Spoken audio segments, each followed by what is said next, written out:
this month is dedicated by Said and Simahagin in honor of the month of Elul, Yamim Noraim, and for Said's father's neshama, and Halavai Ksir B'Chasim Tov for all the clouds.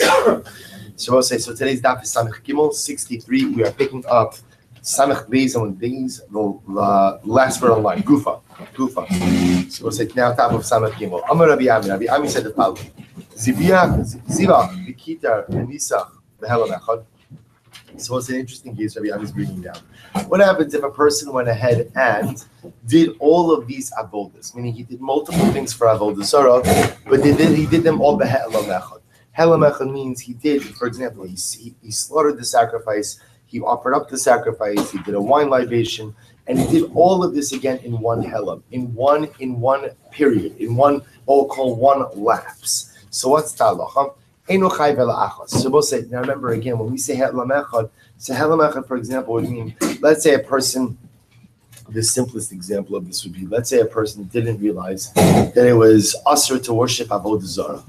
They didn't come that date this year, so they didn't learn that. So what happened? They did all of these things for avodah zarah in one helam, in one lapse. So the shayla is, what's the nature of their obligation? So Rabbi Ami says, Eino chayv ela achos, that any time that you perform multiple services of avodah zarah, but in one lapse of awareness, you're only going to be chayiv once. Amar Abaye, so Abaye says, my time Rabbi Ami. What's Rabbi Ami's logic? Amar Kra, because the pasuk says lo sabtein, because the most like the pasuk gives a general statement of do not worship the avodah zarah.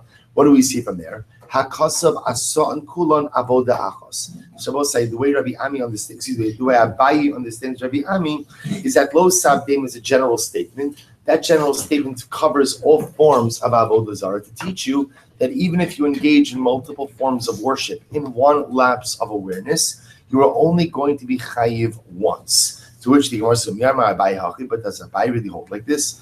Abaye said, Shalosh ishtachavaos ba'avodos kochavim lama. The Bible said the Torah goes out of its way to discuss the prohibition of bowing down to idolatry 3 different times. Why is there a need to articulate this prohibition 3 times?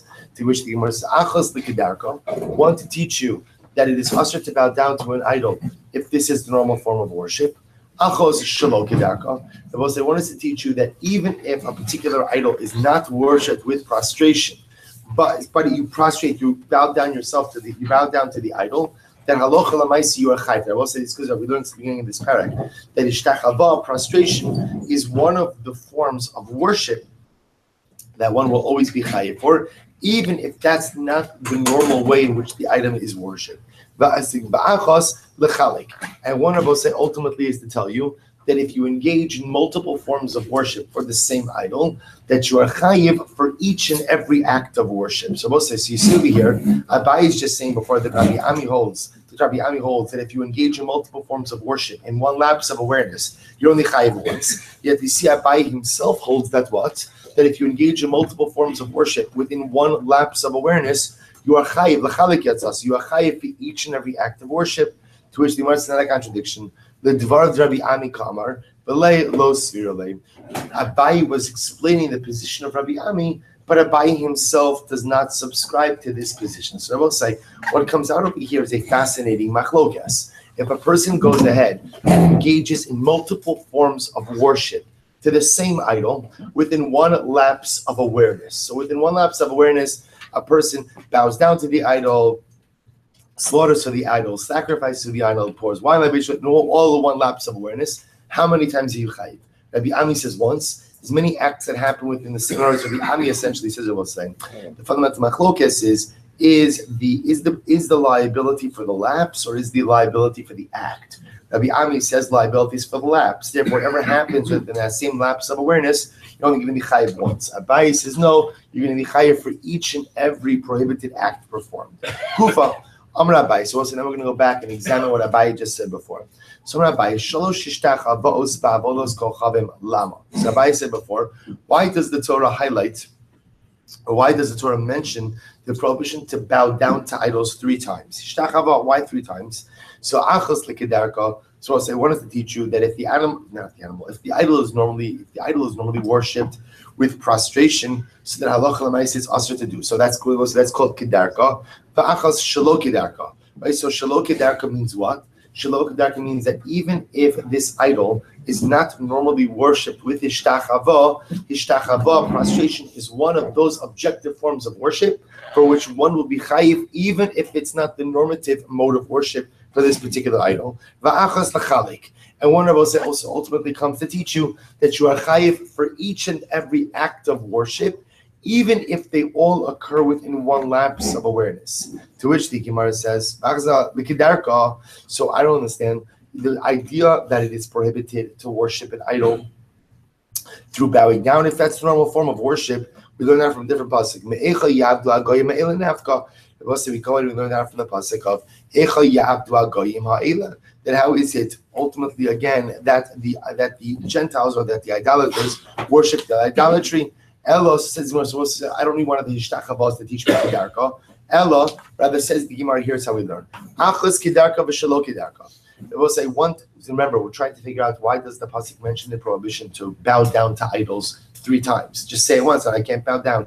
So rather one of them is to teach me kedarka u'shelo kedarka. So we'll see if you look at Rashi for just a moment, it's almost right across to the right. Look at that, right across like a line or 2 down. Kedarka shelo kedarka shishtachavo hi lahachavo luskachav kedarka v'shelo kedarka kigon shedarka la'avod derech kavod v'lo b'shtachavo. So we'll say, what does it mean that kedarka v'shelo kedarka? What that means is you have a particular idol where the way you worship it is with respectful forms of behavior, yet bowing down happens not to be one of those forms of behavior. So we'll say, so once an idol is worshipped in what we'll call objectively respectable forms of behavior, so therefore, even though bowing down is not one of them, it's what we call kedarka shelo kedarka. It's kedarka because it's a respectful form of worship, but it's shelo kedarka because this particular idol is not worshipped this way. And ultimately, one of the ishtachavos comes out ultimately to tell you that you're chayiv for each individual act of worship. So we'll say, the Gemara was just doing over is expounding on the Shita of Abaye. But still, when we're left in all of this, it's still the same machlokas Rabbi Ami and Rabbi Ami and Abaye. If you go ahead and you engage in multiple forms of worship to a particular idol in one lapse of awareness, are you chayiv for each and every act, or do we say that as many acts as occur in one lapse, you are only chayiv once? Rabbi Ami says, you're only going to be chayiv once. Abaye says you're chayiv for each and every act. The Gemara goes weiter. Hamakablo alav beloka, haomer lo eli ata. So as remember again, the Mishnah said that if somebody accepts the idol upon himself as a god, or if somebody says to the idol, you are my god, they are responsible for that. Amrav Nachman, Amrav Baravua, Amrav, Kevan Shamarlo eli ata chayiv. Once one says to an idol, it's actually very dramatic. Once one says to an idol, you are my God. See the idol, you are my God, he is ultimately chayiv for that. Once he says that, he's chayiv. So, where's Lamai? Chayiv for what? Ilik tala masnisis. If we're talking about a case of mazid, where a person intentionally says to the idol, you are my God, then they're chayiv misa. That's the Mishnah. The Mishnah already told me that. Because also, are they chayiv misa? Why? It's avodah zarah, right? Because again, the act of pledging your allegiance ultimately again to the idol and saying you are my God is an act of idolatry. And for chayiv misa, as the Gemara says, elo lekarban. Rather, what is it talking about? So we're talking about a case over here where a person was b'shogeg, right? So we'll say a person says to the idol, you are my God b'shogeg. And we'll say, how do you say to the idol, you're my God b'shogeg? So the simplest idea is either a person doesn't know that idolatry is asur, or a person thinks that you're permitted to have an idol as a representative of HaKadosh Baruch Hu, whatever it is, his intention is not to engage in idolatry, but yet he ends up engaging in an act of idolatry. So it seems to be again that the Gemara's teacher, Rav Nachman and Rabbi Baravua, that you'd be chayiv a carbon, you'd be chayiv a shogeg for this. So the Gemara says, now would this be true even according to the Rabbanon? Now look at Rashi for just a moment. So Rashi says, afilu l'Rabbanon. It's like right across from Tosos ki ka'amar. Va'afil Rabbanan b'tmiya, the pligi Rabbanan b'krisos b'megadev alei Rabbi Akiva. During megadev eno maybe carbon. They bought inon ma'isa. Now we'll say, interestingly enough, Interestingly enough, the Gemara is going to discuss over here the Shita of the Rabbanon. So the Gemara is asking over here, if a person goes and accidentally says to an idol, Eli Ata, you are my God, the Gemara suggests that you're chayiv a karban. So the Gemara says, would that even be true according to the Shita of the Rabbanon? What did the Rabbanon say about Tanya? Eino chayiv ela adavar sheyesh b'maisa. Yet the Brisa says that also when it comes to idolatry, you're only chayiv if you do a maisa, an action. For example, if you go on zibuach, v'kitor, v'nisuch, v'shtachava. So you're only chayiv for idolatry of what? If you do a maisa of idolatry, as opposed to what? As opposed to a dibor. To say Eliata, certainly not good. No one's going to encourage it. But lamaisa, at the end of the day, that's not a maisa. It's a dibor. V'amreish lakish man tanish tachava. And Reish Lakish said, who is the opinion who includes Ishtachava and prostration in this list? And Bosai, if you notice again, all of the other forms represent worship with some item external to the self. Even I'm slaughtering an animal, I'm sprinkling the blood, I'm offering it up, I'm pouring wine. Ishtachava is unique because Ishtachava is just with my person, just with my physicality. There's no cheftza, there's no object. So who is the opinion that says Ishtachava? Rabbi Akiva, he Amar lo ba'inan maisa.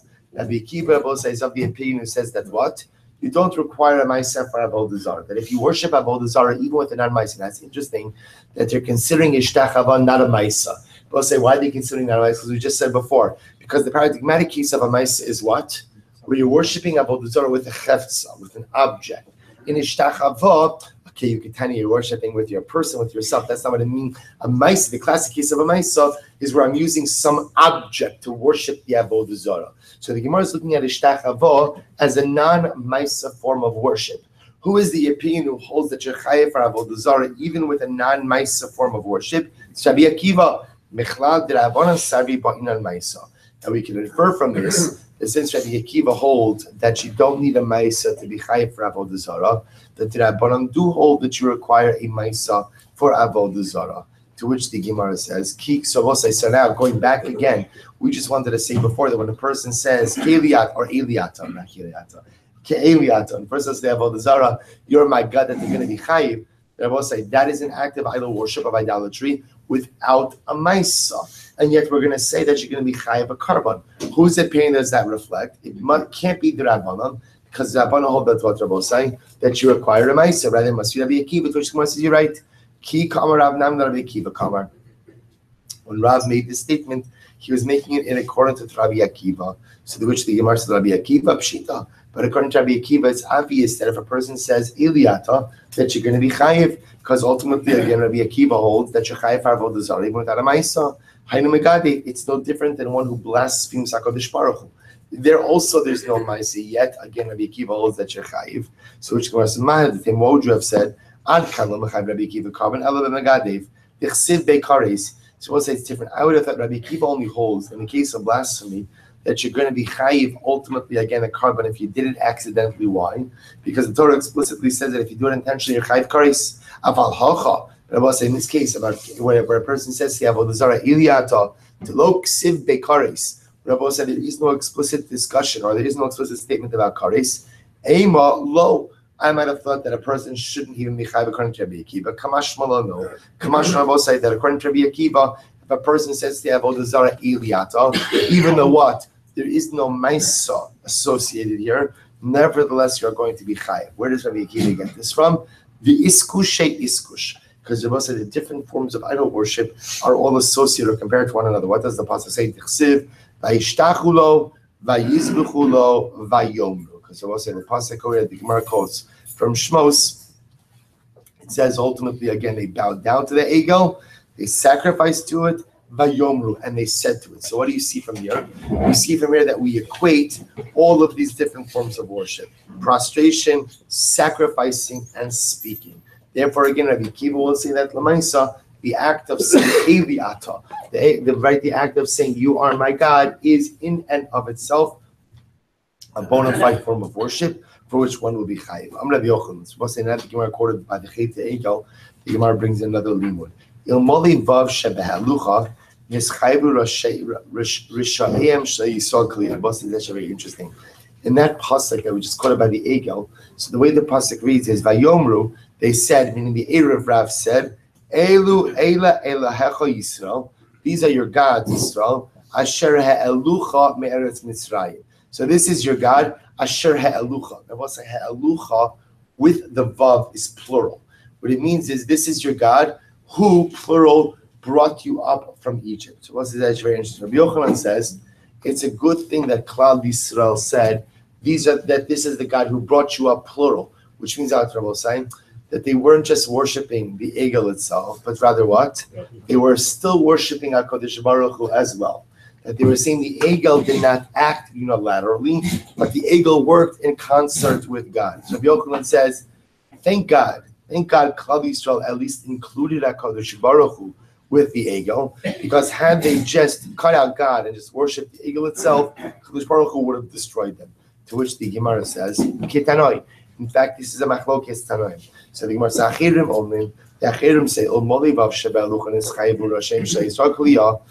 of the Achirim say, like that previous drasha, word not for the Vav and Ha'alucha, which makes the word plural, who brought you up plural, meaning that Klal Yisrael included HaKadosh Baruch Hu together with the Egel as the divine forces who brought Klal Yisrael up from Mitzrayim.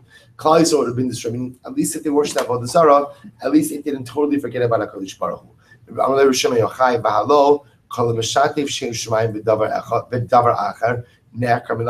to this.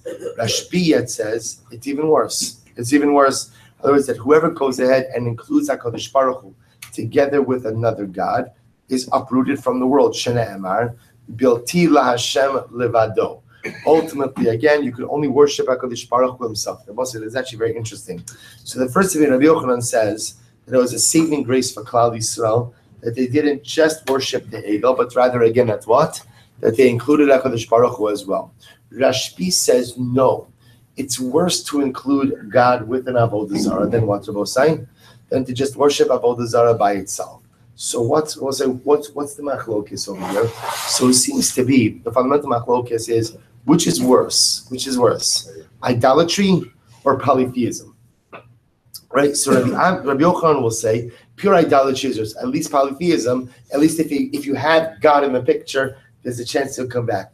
Rashbi says, no, polytheism is more theologically destructive. In other words, if you're going to worship Avodah Zarah, at least believe in one Godhead. Because if you believe in one God, the chances are that what? You'll come back to HaKadosh Baruch Hu. The moment you begin ultimately, again, in taking a theologically or polytheistic approach to divinity is the moment you get yourself in all kinds of trouble. So, in an hashkafic level, also the Gemara saying is the following. You got to choose a team. You got to choose a team. Meaning, so Rabbi Yochanan will say, listen, you got to pledge your allegiance to someone. If you're pledging, let's say if you pledge your allegiance to everyone, you pledge your allegiance to no one. So if you're going to be worshiping HaKadosh Baruch Hu and this and this and that, you don't have a team. At least again, if you're going to worship idolatry, so choose a team. Choose a team. Meaning, let's say in life, commit yourself to something, even if it's the wrong thing. Commit yourself to something, because if you're a non-committal person, if at the end of the day you're nishtaher, if at the end of the day you're pariv, people like that don't advance anywhere in life. If you're going to pledge your allegiance, even if you pledge it to the wrong thing, be a passionate, committed person. When you have that midah, you'll find a way back to HaKadosh Baruch Hu. Incredible ideas. The Gemara goes like, so Rashbi understands over here that Asher Ha'elucha means, the plural means that in reality they desired many gods. That although they worshipped the Egel, they really desired a polytheistic approach to divine worship. We'll discuss why that is in just a little bit. So we'll say, remember again, the Mishnah said that if somebody hugs the idol, kisses the idol, honors the idol, right, or goes ahead and does other forms of worship, we'll say, the Gemara says it's asr, but one is not chayiv misa. Ki asr avdimi amar Rav Elazar akulam loke. So we'll say, Rav Dini comes along and says, anytime you worship an idol and you give it honor, you will get malchus for that act of avodah zarah with two exceptions. If a person takes a neder in the name of the idol, or a person swears in the name of the idol, we'll say if you do those things, you don't get malchus. We'll say, why is it that if you swear in the name of the idol, you take a vow in the name of the idol, that you don't get malchus? Rishum dahavile lav she'in bo ma'isa. Because Rabbi says swearing in the name of the idol or making an edge in the name of the idol is prohibited, but what? There's no ma'isa. It's just a dibur. It's just speech. There's no action. Therefore, you're not chayiv. Hani nami lav shebechlalosu ve'im lokin lav shebechlalos. Yet Rabbi say all of these other forms of worship are only asr because Rabbi say what we call a lav shebechlalos. Rabbi say lav shebechlalos means that sometimes we learn that things are prohibited, not because they are specifically stated, but rather because they are learned out from a general prohibition. The general rule is anything that is learned out from what we call lav shebechlalos, a general prohibition, you don't get malchus on. So the Gemara says this Sanya we learned. How do we know that if you eat from an animal before it fully dies, how do you know that you're chayiv on a lo saseh? Because the pasuk says Tamalomar lo sochlu al hadam. Because the pasuk says you shall not eat literally on the blood, which was the Gemara darshaning to mean that while the animal still has any life in it, you can't eat from the animal. Davar acher. What's another possibility is lo sochlu al adam. What does it mean when it says lo sochlu al adam? Lo sochlu basar va'adayin dam b'mizrak. Both say you can't eat of sacrificial meat while the blood is still, again, the mizrak literally means the klisharis. So while the blood is still in the sacrificial bowl, you can't eat from the meat.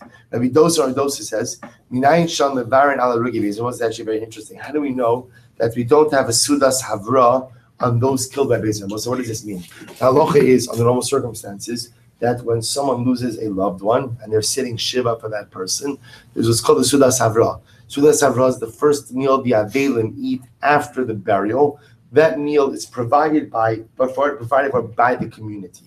How do we know that if someone has a relative who was executed by Beis Din, there is no sudas havra, right? Which we'll say goes back to what we learned before. Remember, not only is there no sudas havra, why? What else? Remember, no shiva. We learned about this before. It says no shiva, no sudas. How do we know that? So the Gemara says Tamalomar lo sochlu al adam. Literally, again, do not have the meal for the one whose blood was spilled by Beis Din, or the one who spilled blood. So the Gemara goes, Rabbi Kiva Omer, how do we know? We'll say that on the day that a Sanhedrin executes someone, they are not permitted to eat anything. They have to fast. That entire day. They may not eat ultimately again what? When they have to spill blood. I'm Rabbi Yochanan. We'll say, from where do we see the warning against the Ben Soru? Tamalomar lo sochlu al adam. Do not eat in a way which will cause the spilling of your blood. Which I will say for Ben Soru means, don't eat. Remember, again, he's put to death because he steals money to go ahead and buy meat and drink, buy meat and wine. So don't eat in a way that will cause your blood to be spilled. A warning against Ben Soru Mora. We'll say, for all of these drushes, right, for all of these things, if one violated any of these things, they don't get malchus. Why not? We'll say, I will say because all of these things, all of these drushos are correct. They're all correct. But here's the chat. They're all learned out from a general statement. And I will say the halacha is that whenever you are learned out from a general statement, it's prohibited, but you can't get malchus. So too the Gemara is applying that back over here, that in these cases by Avodah Zarah, it's also learned out by Lav Shebech Lalus. Therefore, again, it shouldn't get malchus, to which the Gemara says, so in all of these cases of worship of an idol, you will not get malchus, with the exception of one who swears in the name of the idol, or one who takes an oath in the name, or one who vows the name of the idol. So we'll say, why is it in all of these other cases that you won't get malchus? Because I will say it's a general prohibition. But swearing in the name of the idol, vowing in the name of the idol, we'll say is what? Is a lav she'in b'maisa, is a prohibition which has no action associated with it. It's only dibor, to which the Gemara says, oh, the Mishnah reflects the view of Rabbi Yehuda, who holds that one gets malchus even for a lav she'in b'maisa. Disanya, because we learned, lo sosiru mimenu ad boker. What says by Korban Pesach, you can't leave over anything until the morning. Litena say, achar lo saseh. What it comes to teach you that if you leave over Korban Pesach meat until the morning, not only are you chayiv on a lo saseh, but you're chayiv in aseh as well. Amad beis lomar shein lokin alav divrei Rabbi Yehuda. ultimately to teach you that you will not get malchus for this. Rabbi Yaakov Omer, Lo min Hashem huzeh, ela mishum dahavile lav she'im b'maisa. Rabbi Yaakov says, no, there's a different reason, Rabosai. Why, if you leave over meat, you don't get malchus? Why not? Because it's a lav she'im b'maisa. It's a prohibition. Remember, it's a shevi al tasa. Leaving over is not an active act, but rather, again, it's the absence of dynamic activity. To which the Gemara says, "B'chol lav she'im b'maisa ein lo kin alav." And the way we pass can ultimately, again, is that any act for which, or I should say, any prohibition for which there is no action, you won't get malchus on it. Mechlad Rabbi Yehuda sover lo kin alav. Also, we can infer from this at what? That Rabbi Yehuda himself holds that you will be located for lav she'im b'maisa. Therefore, we'll say it appears that the Mishnah is reflecting the view of Rabbi Yehuda. That's why if a person goes ahead and swears in the name of the idol or vows in the name of the idol, they will get malchus, which reflects the view of Rabbi Yehuda, who holds that you get malchus for lav she'im b'maisa. Okay, good. Not good, but so we'll say if a person goes ahead and vows in the name of the idol, swears in the name of the idol, they're in violation of a lo sase, which the Gemara says.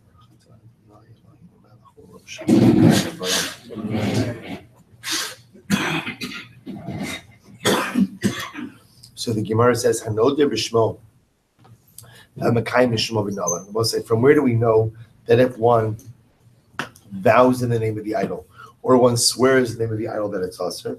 Tisanya, we learn, V'shem Elohim acherim lo saskiru.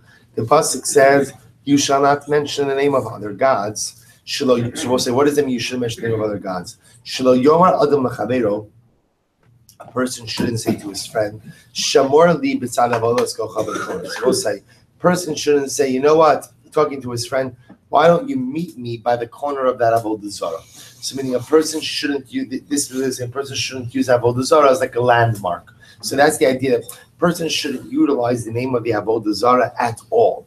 So the Gemara says, Lo yishma apicha. The avodah zarah should not be heard through your mouth. Shelo yidar b'shmo, v'lo yikayim b'shmo. You shouldn't vow in the name of the idol. You shouldn't swear in the name of the idol. V'lo yigrom la'achirim sheyidru b'shmo v'yikayim b'shmo. Well, so not only that, but you should not cause others to swear in the name of the idol or to vow in the name of the idol. Davar acher. What's another possibility is lo yishma apicha. What does it mean that the name of the idol should not be heard through your mouth? Ashara lemesis umadiach. Because this tells me the biblical prohibition. Mesis, I will say, someone who entices other to worship avodah zarah. Madiach is the same thing, but instead of on an individual level, madiach is someone who gets an entire city to worship avodah zarah. So the Gemara says, Mesis madiach umesis behechik sibei. Both said the prohibition against inciting others or inciting a city to worship avodah zarah is written explicitly. B'chol Yisrael yishmor v'yiro el mashar lemadiach el mashar lemadiach v'lo yigrom la'acherim sheyidru b'shmo v'sheikaimu b'shmo. So as a rather, again, what it means is it's the prohibition ultimately, again, for someone who causes an entire city to worship avodah zarah, and someone who causes others to vow in the name of the idol or to swear in the name of the idol. So this supports the view. This supports the position of the father of Shmuel. This is actually amazing. It's actually an amazing statement. We'll say a person should not have shutfas. A person should not have a business partnership with an obed kochavim. Why? With an idolater. Why? Because we'll say sometimes again, business partners have falling out, right? Sometimes business partners have disagreements. Now, what happens when business partners have disagreements? So again, the Obed Kochavim is going to want to swear that he hasn't cheated me, that he's honest. Whose name is he going to swear in? He's going to swear in the name of his idol, of his avodah zarah. Maybe we're going to have a business dispute. My idolatrous partner is going to want to swear that what? That at the end of the day, he did not cheat me. He's going to swear in the name of his idolatry. And the Torah says, ultimately, again, you should not go ahead and cause the name of the idol to be heard through you. So this is actually amazing. So the Gemara is saying, remember again, the logic over here is that even a Ben Noach, remember again, a Gentile is also prohibited from worshiping idolatry. So not only can I not worship myself, but the Gemara is saying, I can't cause idols to be worshipped through my actions as well. Therefore, the Gemara, or say, Abu the Shmuel cautions us against engaging in business dealings with idolaters. lest there be some type of business dispute, and the idolater use an oath to his idol to resolve the business dispute. I, the Jew, would ultimately again be somewhat liable for that, because I have caused the name of his idol to be mentioned or to be affirmed because of our business dispute. Ki asa ula, let's listen to this case. Ki asa ula bas bekalnevo. So we'll say one time Ula was traveling and he stayed over in the city of Kalnevo. That's the name of the place. So the Gemara says, Rashi says it's the first short line on the top. Bas bekalnevo. Lan ba'osair v'nikres Hashem avodas kol chol. I was saying now the name of the city was Kalnevo, but it was called Kalnevo. Why? Because that was the name of that was the name of an idolatry. So the city was named after the idolatry. So what happens? Amalei Rava v'hecha bas mar. So Rava said to Ula, where did you stay? So Amalei beKalnevo. So Ula said, I stayed in Kalnevo. So Amalei v'aksiv v'shem Elohim acherim lo saskiru. Ula, how can you say that? How can you say the name? How can you say the name of the city if the name of the city is the idolatry? And the Torah says you cannot cause the name of idolatry to be mentioned. Amar lei. So Ula responded, Hachi Rabbi Yochanan. Kalavodas kochavim. Go say first wide line. Kalavodas kochavim maksiva b'Torah mutar lahaskir shma. It will say whenever the name of idolatry is mentioned in the Torah, you're permitted to say it. So we'll say now when we say Torah means Tanakh. If the name of the idolatry appears in writing, so then you're permitted to say the name of the idolatry. Where does the Torah speak about Kol Nevo? Dichsiv Kara Baal Karas Nevo. Literally again, Baal squats down, Karas Nevo splashes. So we're going to see. So again, it's a contraction. Baal Nevo. Right, to Kal Nevo. So the Gemara says, okay, so Ula says this is the mention ultimately again of the Avodah Zarah. So the Gemara says, Ve'ilo ksiva lo, is that true that if the Avodah Zarah is not written in Tanakh, that you cannot mention the name? The Gemara says, Masiv Rav Mesharsha raises a question. We'll say second wide line, Ra'achos meruba kishalosh. So also listen to this case. Not getting into the technicalities of it, the halacha is the following. If a man experiences an emission, this is a non-seminal emission, he becomes a zav. The most the halacha is if he has 3 emissions, he becomes a zav gadol, and he has to observe 7 clean days. Under normal circumstances, the halacha is that those 3 emissions have to occur on 3 separate, distinct occasions. What happens if the man has 1 prolonged emission? So that's the case of Ra'achos. He sees 1 prolonged emission, meruba kishalosh, that is as long as 3 emissions. What does it mean as long as 3 emissions? Shehi kimegidyon l'shilo, like the amount of time it takes to travel to Gidyon to Shiloh. And both say Gidyon, as we're about to see, is the name of a place that was named for Avodah Zarah. Now both say the amount of time it takes to walk from Gidyon to Shiloh is the amount of time shnei tevilos u'shnei sipugim. We'll say that's the amount of time it would take to go to the mikveh twice and to dry off twice. Say if a person has 1 emission that spans this amount of time, harei zeh zav gomer. We'll say such a person is considered to be a complete zav. Meaning the zav gomer is like a zav gadol, and would have to observe shiva nekiyim. Now we'll say, now why is the Gemara bringing this up over here? Because Gidyon, right, was the name of a place that was named for idolatry. Yet we're saying the name of the place, even though what Rabbi was saying, it does not appear that this place is written in Tanakh. So from here you see that you could say the name of idolatry, even if it's not written in Tanakh. To which the Gemara says, Amar Rabina, no, God nami michtav ksiv. It's not true. Gidyon, Rabbi say, which is named for the idolatry of God, is also written in the Tanakh. Ksiv, because the pasuk says. The pasuk from Yeshaya. The pasuk says, "Ha'orchim legad shulchan." Those who go ahead and set the table for God. So you see over here, I will say that Gidyon, the name place of Gidyon, which is named for the idol God, but that is written in Tanakh. Therefore, you could say the name. Amrav Nachman. What says amazing? Kol etzenu sasira. What says a very important yisod. All leitzanos is aser. I will say, you know that leitzanos is one of the greatest nisyonos of our dar. Right? It's one of the greatest because it used to be that if a person wanted to be a letz, you had to think about it because you had to formulate what you want to say.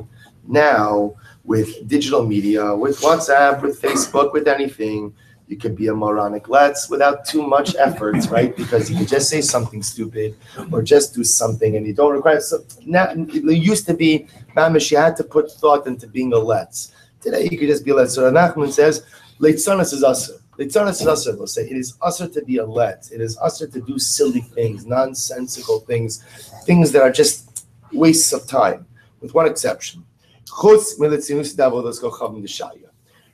You are permitted to engage in leitzanos when it comes to avodah zarah. Now, what's the logic there? Normally I will say, if something is a bad midah, generally, you can't use it. For example, I will say, there's technically speaking, right? Technically speaking, could one go ahead and find a statement to say, gezel akum is mutter, right? There's a sheet like that in the Gemara that theft from an idolater, theft from a Gentile might not be biblically prohibited. But I was saying, that if somebody says, I'm honest in my business dealings with Jews, but I'm just not honest with non-Jews. So I will say, I would strongly advise you, don't do business, even if you're a Jew, with that individual, because when a person is dishonest, a person is dishonest. That's just the general. So generally, we say, I only speak lashon hara about Rishayim. I speak lashon hara about Rishayim. So I'll say again, that guy's a messiah for lashon hara. Generally, we don't believe in this, what we call like this midos, or this religious dichotomy. If you're going to have proper midos, you have to have proper midos across the way. So I would have thought that if leitzanas is usher across the board, Rav Nachman says no. Leitzanas is mutter by avodah zarah. I must understand what this reflects. This reflects ultimately, again, a society in which there's a strong draw towards avodah zarah. So what Rav Nachman is saying is sometimes the only way to break that connection to avodah zarah is to disparage it. By disparaging avodah zarah, what that does is hopefully it lessens the temptation ultimately again to worship. So leitzanas is usher in every single area of life, except avodah zarah. The Gemara is going to quote a series of psukim. The bottom line we're going to see, Rabbi saying, is that each of these psukim is darshaned in a way that makes some type of, for lack of a better term, like bathroom humor about avodah zarah, right? Some type of like link between excrement and avodah zarah. The idea being that it's disparaging the avodah zarah, so as to show people like, what are you doing? Well, this stuff is not real. This stuff is not divine. This stuff ultimately, again, has absolutely no kiddush to it. The Gemara says, "Dichsev karabal karas nevo." So it says, we just said before, this was the kal nevo connection. Literally, Baal squats down, nevo splashes. So we'll say again, these are forms of idolatry, and again, you can see the reference over here to defecation. Karsu karo yachtov. Lo yachlu malat masa. So what's the Gemara quotes the pasuk from Yeshaya? Kar sukar yachtav lo yachlu malat masa. Ksiv dibru laaglos. Here, the pasuk here is quoting from Hosea. Dibru. It's the middle of the pasuk. Dibru laagalos base oven. Literally again spoke to the calves of base oven. Yagaru shechan shomron. Right, the residents of Shomron were fearful. Ki aval alav amo kumarav alav yagilu al kavodo ki galamina. Both say now this passage is actually making reference to the calves of Malchus Yisrael. Remember again when Malchus Yisrael, Malchus Yehuda split. One of the first things that Yeravam ben Nevat did was he established golden calves in Malchus Yisrael. The reason he did that was why? Because remember, he was fearful. We learned this in our Navishir. He was fearful that if Klal Yisrael would travel to Malchus Yehuda, to Yerushalayim for Aliyah L'Regel, what would happen? They would reunify under the Davidic monarchy. So the first order of business he does is he tells his constituents, you do not need to travel to Malchus Yehuda, to the Beis Hamikdash, to worship God. You can worship the calves right here. So the Gemara says, Al Tikri Kavodo. Do not go ahead and read it as Kigala Kavodo, Yagilu al Kavodo Kigala Mimena, rather Ela Kavedo. Rather make reference to the idea that the calves themselves, Kavedo, are weighed down with excrement. What's the meaning of the pasuk? Va'ata Yosifu Lachto. We'll say, quoting from the pasuk in Hosea. Va'ata Yosifu Lachto. You continue to sin. Vayasu lahem masecha miksafam. And they make again literally images from their silver. Kitevunam atzavim, like in the shape of idols. What does it mean they make it in the shape of idols? Melamed shekol echad ve'echad asad demusiraso. Each and every person would make a form of his idol. Umanicha bekiso, and he would keep his idol in his pocket. Bishash zochra, when he would make reference to his idol. Motzia mitocheko, he would take it out of his pocket. Umechabko umenashka, and he would hug it and he would kiss it. Mai zovche adam agolim. What does it mean when it says Zovche Adam Agalim, man who worship or who sacrifice to the idols or to the Agalim, to the calves, will kiss them? Let's listen to this. This is talking about again by the worship of the calves in Malchus Yisrael. So the Meshaseh Avodas Kochavim, the priests of the Avodah Zarah, Nostim Einei B'Ma'alei Mamon. So I'll say, remember again, the priests of the idolatry. What did they want? They wanted the money of the Bali Mammon. So how would they get the money from the Bali Mammon for the Avodah Zarah? So what would happen? Umar, even as Ha'agalim, they would starve the calves. These calves were worshipped for Avodah Zarah. They would starve the calves. Va'osin demus atzavim uma'amitam b'tzad avusayim. So I will say, what would happen? The priests for the idolatry would starve the calves. They would paint pictures of the wealthy balabatim in the troughs of the calves. What happens? Umotziin osan lachutz. And I will say, what happens? Then they would let the calves go free. Kevan shiro osam lotzin acharein umemash mishin bohen. So I'll say, listen to this chap. It's a good fundraising technique. So what happened? So again, the priests would starve the calves, but they would put pictures of the wealthy balabatim in the troughs. So what would happen? The calves would go into the troughs for what purpose? To eat. But there's nothing there. But what would they see in the troughs? They see the pictures of the balabatim. So what happens? Then when the priest would let the calves go free, who would the calves run to? They would not nuzzle. Is that right? Nuzzle, right? They would come up by the feet of the wealthy balabatim. So what happened? So the priest would then say to the wealthy balabatim, "Oh, you see, the Avodah Zarah loves you. Right? The Avodah Zarah loves you. Yavo b'yizbach asmalo. You know the halacha is that if the Avodah Zarah loves you, you have to sacrifice yourself to the Avodah Zarah. But if you don't want to sacrifice yourself to the Avodah Zarah, a hefty check will do. Right? So again, an amazing thing. So Amar Rava, hi zolchei adam agalam yishkun l'zoach adami boile. If that's the case, Rava said the pasuk shouldn't read zolchei adam agalam yishkun, but rather it should read agalam yishkun l'zoach adam. If the calf kisses you, that shows you have to sacrifice yourself. Rava says what it means is the following: whoever worshipped his son to idolatry, Amar lo Doran Gadol Hikriv lo. Ultimately, again, they would say to him, "You've given a great gift to the idol. Yavo b'yishak lo." The idol kisses you.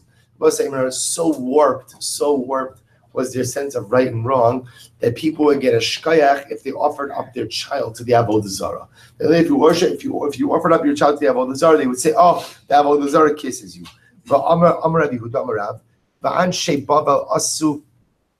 I think I was over recording the pasuk from Malachim. Va'anshe Babel asu as sukos benos. So we'll say, so ultimately now the Gemara is going to describe just a bunch of different forms of Avodah Zarah that different people worship. So what does it mean when it says that Anshe Babel asu as sukos? Sukos, I was supposed to say, what does that refer to? What type of idolatry? Was it a mind new Tarnagolas? We'll say, so they would go ahead and they would worship the Tarnagolas, the hen. Va'anshe kus asu as narabel. The people of Kus worship Narbel. We'll say, what was that? Umaynihu, Tarnagol, the chicken. Va'anshe Chamas asu es ashima. So we'll say the people of Chamas, they worshipped Ashima. Umaynihu, Barcha Karcha, a goat. Va'avim asu es nivchan, that's Tartak. So we'll say ultimately again the people, the Avim, worship Nivchan and Tartak. We'll say, what does that refer to? Umaynihu, Kelev v'Chamar. They worshipped a dog and a donkey. V'hasafruyim, sarfim espenehem, v'espenosem v'eish, la'adar melech va'an melech. So we'll say again, the pasuk over here says that these safravim, I should say, the safarvim, would go ahead and burn their children, offer them up, ta'adar melech and an melech, What does Adar Melech and Ana Melech refer to? So the Gemara says, Mainihu hapered vasus. They worship the mule and the horse. So why are the mule and the horse called? So the Gemara says, Adar Melech. Adar Melech, the Ardule Lamare Latina. The mule, I will say, is called Adar Melech. Why? Because it helps its master by carrying the load. Va'an Melech. Why is the horse called An Melech? Because it answers its master in the midst of battle. Because when the master says it's time to flee in the midst of battle, the horse answers the cry. Av Chizkiah Melech Yehuda, Bikesh Aviv La'asos Lokein. I will say, Chizkiah Melech, who was a great tzaddik, had a father who was an exceptional Rasha. Remember again, who was Chizkiah Melech's father? Achaz. So Chizkiah Melech's father wanted to offer him, to sacrifice him to Avodah Zarah. He wanted to burn him alive for Avodah Zarah. How was he saved? Elo shesachto imos salamandra. So apparently, again, I will say there is this type of animal called salamandra, which Rashi points out over here is chaya ketana shiyotim utanar. Seems to be some type of miraculous animal. But the point over here is that if you smear yourself with salamandra oil, then what? That protects you against the flames. So apparently, again, Chizkiah's father wanted to burn him alive for Avodah Zarah. His mother heard about this. And what did she do? She smeared little Chizkiah with salamander oil, and therefore when his father threw him into the fire, Chizkiah Melech was saved from the fires of the Avodah Zarah. Incredible. Amr Yehuda Marav, both says an incredible Gemara. Yodin Hayu Yisrael b'avodos cham she'en b'mamish. Both say, Klal Yisrael, we're smart people. We know that Avodah Zarah is irrelevant. Once I hear this, deep down the Jew knows that there is absolutely no power to Avodah Zarah. So if we know there's no power to it, then what? Then why worship it? So the Gemara says, "Of the avodos kochavim, ela lahatir lahem arayis befarhesia." Rather, Rabbi say, you know why we worship Avodah Zarah? Worship Avodah Zarah because he wanted immorality. Rabbi say, we learned this before. Sham Shunapal Hirsch has a beautiful piece on this where he discusses this by the Egel. He says, why do Jews worship Avodah Zarah? We know, one katana that the nations of the world, maybe they don't know. Clearly so, we know what's right, we know what's wrong. So why do we worship Avodah Zarah? So what's there? First says something amazing. The first says, what the distinction between Avodah Zarah and Avodah Hashem is? Avodah Zarah means you make God in your image. Avodah Hashem means I make myself in God's image. What's the allure of Avodah Zarah? What's the other Avodah saying? So the way Avodah Zarah starts is like this. Step one in Avodah Zarah is, step one, determine what you want to do. That's the first step. What is it that you want to do? That's step number one. Step number two is create a framework of theology around that. That's called Avodah Zarah. Which, by the way, just as an aside, I'll spend 1 minute on this. Teaches you two things. People deep down want to be tzaddikim. Nobody wants to be a rasha. But I want to do something that's usher. So how do I still remain a tzaddik, but yet do what I want that's really usher? And the answer is, just create your own system, right? Just create your own framework. This way, you can do what you want, and you can still be a tzaddik because you're living in the framework that you created for yourself. Which Shabbos is such an incredibly important musar. Sometimes in life, we walk around with hashkafas, right? Everybody's got hashkafas. This is my hashkafa. My hashkafa says I can do this, I can do that. Shabbos says sometimes it's important to do a self-check and to ask yourself one simple question. By the way, where did those hashkafas come from? Right? Where did you get this from? You see this all the time. People pledge allegiance to hashkafas. Where did you get this from? Where did you get this from? I will say sometimes when we're honest with ourselves, we realize that some of the quote-unquote hashkafas that we have, they're not real hashkafas. They're things I made up to justify things I want to do. We have a name for that. You know what we call that? We call that Avodah Zarah. Right? Avodah Zarah is any time you create systems to justify personal behaviors that are not in line or not in consonance with the Ratzon HaBorei. That's called Avodah Zarah. So says the Imam Sarbi, who is the name of Rab? Klali, so we're good. We're tzaddikim. We know what's right, we know what's wrong. But how could it be that if we know what's right, know what's wrong, that we engage in avodah zarah? Because sometimes in life, there's stuff I want to do. In this case, again, it's arayos. In this case, again, I want to be able to engage in the immorality that I desire, but I don't want to be a rasha. So what do? I create new hashkafas, I create new isms, I create new frameworks in order to be able to justify what it is that I want to do. Says the Rebbe, will say it's an incredible yesod. Teaches you, by the way, about the greatness of the Jew. Right? The Jew never wants to live on the wrong side of the law. It's just that if I want to do something badly enough, I'm just going to create a new law. Right? I'm going to create a new framework because I want to be a tzaddik. So the Gemara goes weiter.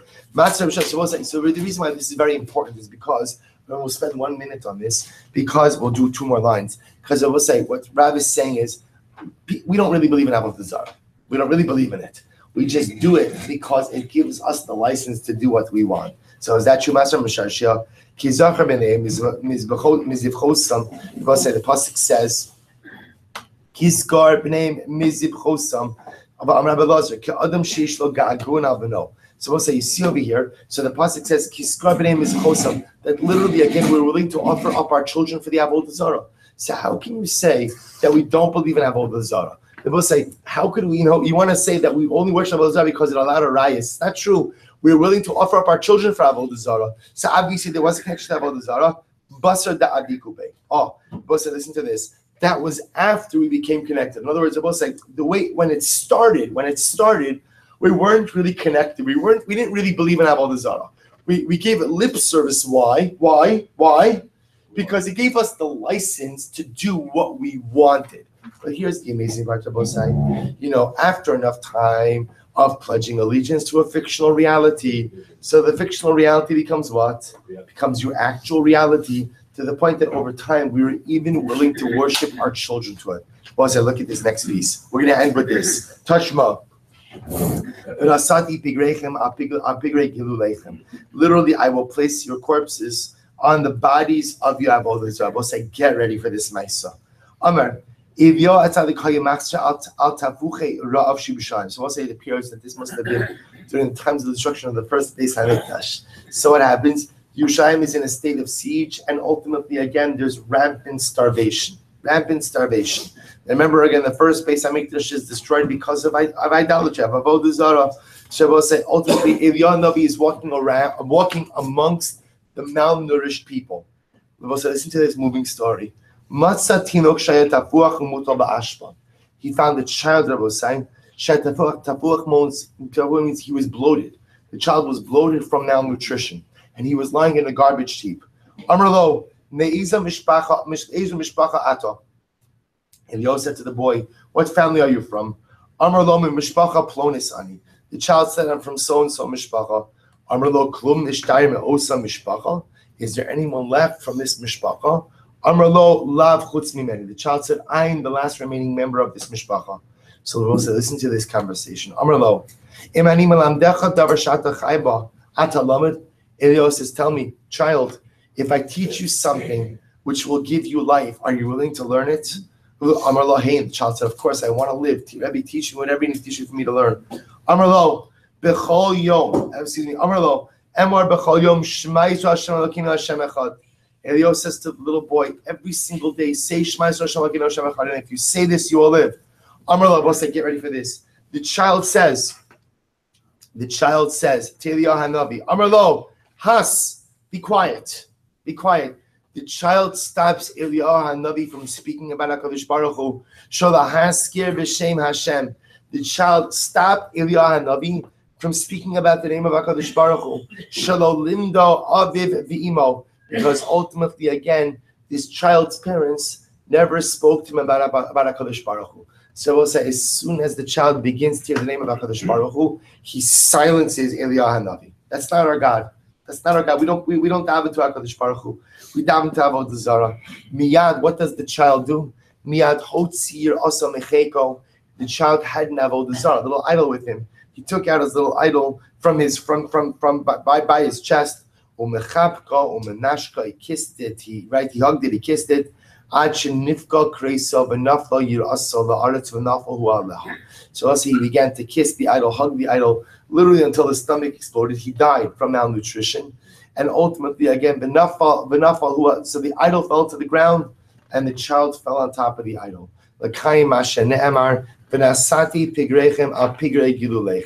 I will literally place your corpses on top of the corpses of your idolatry. So we'll say, what do you see from here? You see from here that Klal Yisrael did believe in Avodah Zarah, to which the Gemara again says, Basar da'avikube, inachinami. I will say in the beginning we didn't believe it. We didn't believe it. We just served it because again it allowed us to do what we want to do. But after enough time of serving it, after enough time of pledging allegiance to the fictional reality became the actual reality. We'll say there's a number of incredible lessons learned from this Gemara. First of all, again, how careful we have to be with the chinuch of our children. I would say, Klal Gadol is our children remember very little of what we say and remember a lot more of what we do. We have to model the right chinuch for our children. Here is a child dying. Eliyahu becomes a child. I'm going to give you life. Do you want life? And the child says, sure, I'll take life. But in that moment, Eliyahu gives him life. He cannot listen to the lesson. You want to hear the musar? He chooses the tutelage or the chinuch of his parents over the chinuch of Eliyahu Hanavi. Which I will say, it shows you the chinuch, the power of chinuch between a parent and a child. Our children will hold dear the lessons we give them until their dying breath. That's why we have to be so careful, ultimately, again, about the lessons we give them. We'll say that's lesson number one. The power of the chinuch we give to our children. We often think that our children ignore us. Right? We often think that when I say to my kids goes in one ear and out the other. So the truth is, generally what you say to them does go in one ear and out the other. And we'll say what we show them, what we model for them, the way we live ultimately creates lasting impressions that will follow them through. I can't tell you how important this is. I'll say, just on a simple level, sometimes in a home, there's stress. Sometimes there's stress. How you deal with stress in front of your children creates lasting impressions. If you lose it with your wife in front of your kids, when there's stressful situation, we'll say, that leaves an indelible impression upon your children. If in a stressful situation, you come and you lash out, or you use a word that you shouldn't use, or you act in a way that's just irrational, that leaves impressions. Everything we do within our homes, everything we do within our lives, leaves a lasting chinuch impression upon our children. That's message number one, about the fact that even they might not listen to what we say, but they absolutely absorb every single little bit of the way we act. Lesson number two, Rabbi is another incredible yesod, which is how sometimes when a person becomes so attached to a hashkafas hachayim that is wrong, that even when it's clear that it's wrong, sometimes we have difficulty letting go of it. This child is mamish laying there in the garbage pile, dying. Clearly, life has not worked out well. Eliyahu Hanavi is giving this child an opportunity at redemption, and yet what Rabbi saying, the child says effectively, no thank you. But say we look at this and we say to ourselves, craziness, it's craziness, except we do the same things so often. But say sometimes we become so vested in lifestyles and so vested in life decisions that we know deep down are really incorrect. But yet again, we're so connected to it that even when it's clear that it's not correct, we can't break apart from it. We can't break it from it. I'm laying in the garbage heap, withering away. I know that what I'm doing, I know that how I'm living, I know that the modes of behavior, I know that the lifestyle I'm living, I know that there are fundamental flaws in it. I'm sitting here in the garbage heap, withering away throughout life. Yet again, even though Eliyahu becomes, he whispers in my ear, do you want salvation? It's very simple. Shema Yisrael Hashem Elokeinu Hashem Echad. That's the way ultimately to success in life. And I will say that sometimes we're so vested that we can't bring ourselves to tear away from the things that bring us down. We can't repeat the mistake of this child. We can't repeat the mistake of lying there in the garbage heap and falling upon the idols. Eliyahu Hanavi, the Rebbeinu Shalom whispers in our ear each and every day, Shema Yisrael Hashem Elokeinu Hashem Echad. If we find a way to break away from the things that pull us down and attach ourselves to the Rebbeinu Shalom, Geula is within reach. We just have to listen to that little voice that we hear. If you just listen closely enough, you hear it in your ears, you hear it in your heart, you hear it in your soul. Halavai, we should be zochid learn from the mistakes of our ancestors. We should listen to that voice, tear ourselves away from the things that threaten to bring us down, and ultimately live a life of Shema Yisrael Hashem Elokeinu Hashem Echad.